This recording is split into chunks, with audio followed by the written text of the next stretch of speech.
So now we can go in detail about capping of specimen and the capping methods. So capping is applicable to cylindrical specimen. The ends of all cylindrical specimen that are not plane within 0.05 mm are capped. Caps are made as thin as practicable and care should be taken so that flow or fracture does not take place when the specimen is tested.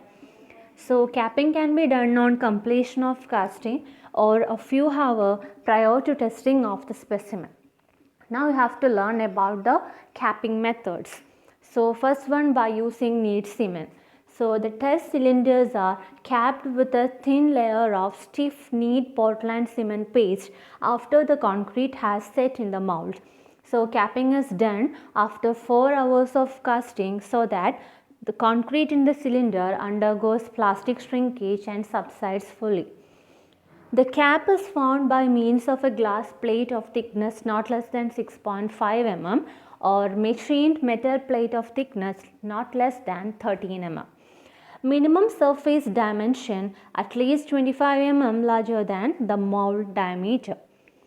Next one is by using sulfur. So just prior to testing, the cylindrical specimens are capped with a sulfur mixture consisting of 1 part of sulfur to 3 parts of inert filler such as fire clay.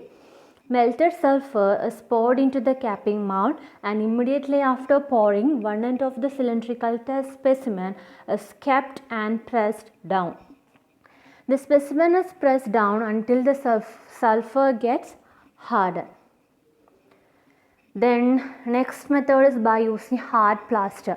So here also just prior to testing, specimens are capped with hard plaster having a compressive strength of at least 42 MPa in an hour.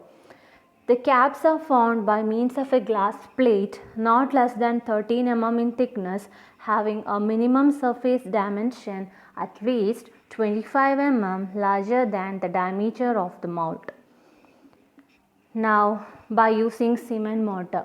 So you have to prepare a mortar using cement similar to that used in the concrete and sand which passes 300 micron sieve and retained 150 micron sieve.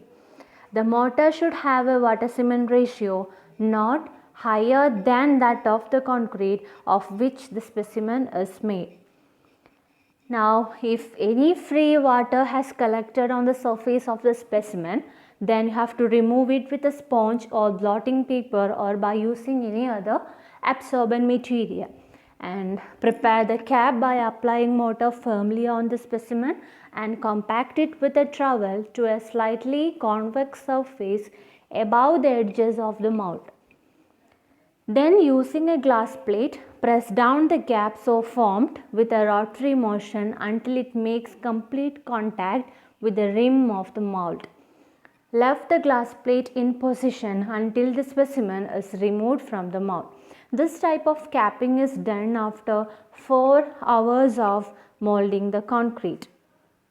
So that's all about capping methods.